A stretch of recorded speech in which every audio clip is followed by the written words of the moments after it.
Hey guys, this is Tanaka Chiyomu representing Golden Cloud Network, and today we have a special guest. Her name is Miss Hazel Moyo, the one and only.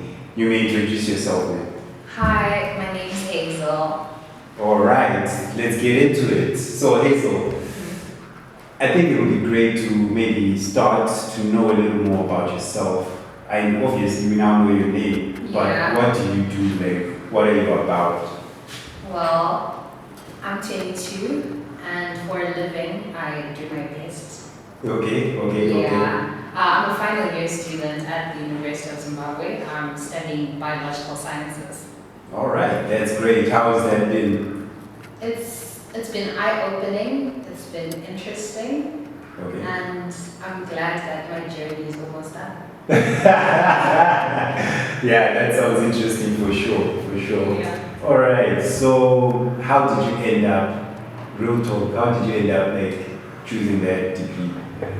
Real talk. Well, to be honest with you, usually is actually never my choice. I applied to Wits in Johannesburg and I got rejected. So I remember I came to apply to use it on the day of the deadline for like application deadline because I hadn't applied to many places. I just placed so much faith in Vids. I was like, I'm getting in, and then when I didn't, I now had to make a quick second plan. And how I applied, like how I chose the program, a friend of mine was also applying, and we did like we learned together. So I just asked him, "What are you applying for?" He told me. That's what I put down. Okay, interesting. You know, I had no idea. you'll be shocked how many people like did things exactly the way they did. Because like it was last minute, and yeah. you know that thing of placing all your eggs in one basket. Yeah. Don't do that. Okay, noted. But you know, now you're in it, right? You say that it has been eye-opening and interesting. In what ways has it been eye-opening and interesting? Exactly. Well, it's been interesting the fact that it's allowed me to find my niche and decide really what do I want to be, right? And also the difficulties that you face as a student living in Zimbabwe, they're very eye-opening. They really like open your mind such that you're left in a space where now you know what you want and what you don't. You know the kind of future that you want, and you know that, okay, my future is not in Zimbabwe or something like that. Hazel, you're being vague. You're not being specific though. Like in what ways, like exactly. Yeah. You're being vague, like the way you're being vague. So it'll be helpful, to be more specific. Okay, I'll be blunt. Yes, be blunt, please. At schools, our labs are so under-equipped. Okay. Right? Like, it reaches a point that you're not really, at the end of the day, you're not really like learning. You're using like online simulations to know maybe what a certain practical is supposed to be like. And as a school that promises state-of-the-art education, our labs are study material, it's not state-of-the-art. So it's eye-opening in the sense that I now know that I will send my kids to using it. All right. Okay. Yeah. Now that's specific. Okay. Yeah. Sometimes we find ourselves in circumstances like that, and from experience, you learn that you either learn how to swim or you drown. So in your experience, you've described that you've been able to find your niche and you're making it work. You're making work there. So congratulations for that. Thank you. You're doing well. Okay. So let's rewind a little bit. Let's talk about your childhood. What was your childhood like? Like, where did you grow up? Like, tell us a little bit more about your childhood. Okay, well, I grew up in a bubble. About I went to private schools my whole life. My parents, they weren't rich, but they made sacrifices so I could get the best education, that there is. Primary, I was in Beitbridge, and then high school, I was at a private girls' school called Girls College. That's where I did Form 1 to Form 6. And Yeah, I mean, I really started seeing life when I moved to Harare because all through my life I've always been in a bubble, protected within, specific social circles. So Harare was kind of like a shock to my system. Because now you're like interacting with, all different kinds of people from all different kinds of background, and it's a learning experience. Okay. So you mentioned that you were at a girls' school, right, for 6 years. Yeah. What was that like? I mean, I'm sure now you have something to compare it with, since obviously universities, So what was it like? How can you describe that experience of learning at a girls' school? Girls' college was interesting, to say the least. But what I really liked about it was that, like, you're really taught like how to, number one, be a lady. Number two, like, stand for what you believe in. Like, the whole core of the school is to basically mold principled young women, and it was so helpful for me, especially when I started living in Harare, because now you always like lean back on those teachings, like, hey, you're supposed to do this, you're not supposed to do that, and it really helps you, because sometimes strict backgrounds are actually a good thing, not so much of a bad thing. I was thinking this, like, some women may have it, or like they may be pretty, they may have what guys are looking for in terms of physical appearance, but there's one thing that's priceless, that's charm, principles, mannerisms. Yeah. So that's pretty valuable, because, at the end of the day, you have to live with that person, you have to live with a woman. So she has to, I agree 100%. Yes. There's more to someone than just face value. Yes. Because, beauty fades.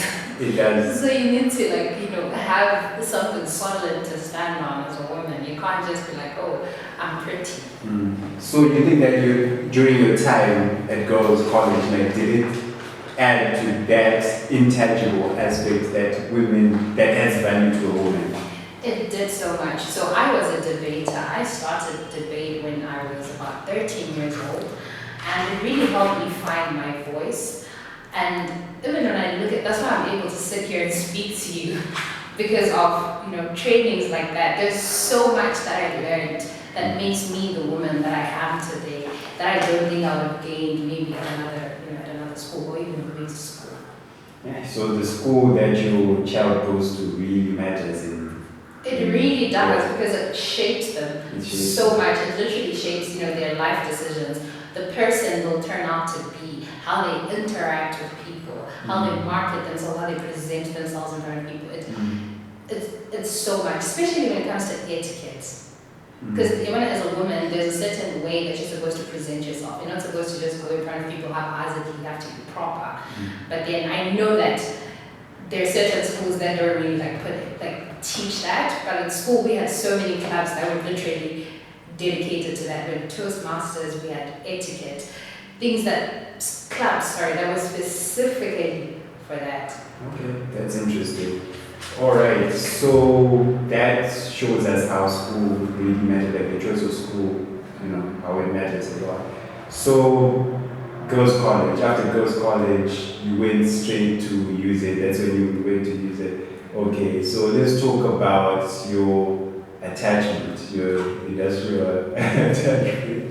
How was that? Like you already went to attach for your attachment, right? Yes. Yeah. Well, my attachment experience, I was attached for about 12 months. You don't need to say it. Don't say it. Okay. Yeah. Well, it was the most horrible experience of my life. Oh, really? Yes. Okay, now that's bad. I mean, attachment is supposed to be a place where you go and you're molded professionally, and you come back. How was it? How was it? Okay. Plenty of reasons, but I'll just touch on two. So the first one was the environment. The environment wasn't healthy, it was very toxic, it wasn't conducive to learning. It reached a point where most of the times you, like as a student, you are the one who had to, put the extra arm out and be like, I want to learn this, because, everyone is just so focused on doing their own thing. They're not really focused on the student who's here to learn. You know, as you were speaking, like I went back to my years or my 1 year of attachment, and I thought that sometimes some people may not really be interested in learning, because at the same time, you can't force someone to do this. Like if you approach someone, a student, and tell them, hey, this is what needs to be done, right? And then you see their response to it, and then it's not as encouraging. What is the person supposed to do after that in such situations? So could your reason of not having the best experience be because of maybe you, or it was all about the environment, the stuff? Just trying to be clear. Well, I'm not one to blame shift. Yeah. But obviously, there's always two sides to everything. But from my side, I don't think that I was the problem, even though someone else may interpret it differently. Because I would make an effort, show up to work early, like ask for extra tasks. But there are times when you ask someone to teach you something and they're like, I'm busy, when they're on TikTok. Okay, I see. And I'm just thinking now that can really ruin someone's passion for work, or someone's whole idea of the workplace. Imagine after going through such an experience and then being employed somewhere else, and you think that work is a place where you behave the way you described. So that's pretty tough, and I don't think that, wherever you did your attachment, I don't think that's the only place, but it just shows us the need for, companies to take their attachees seriously if they don't do so. Okay, moving on, all right, cool. So our next point is family influence. Like, as I was talking, I talked to a lot of people, and we've noticed that people are either influenced by family or friends,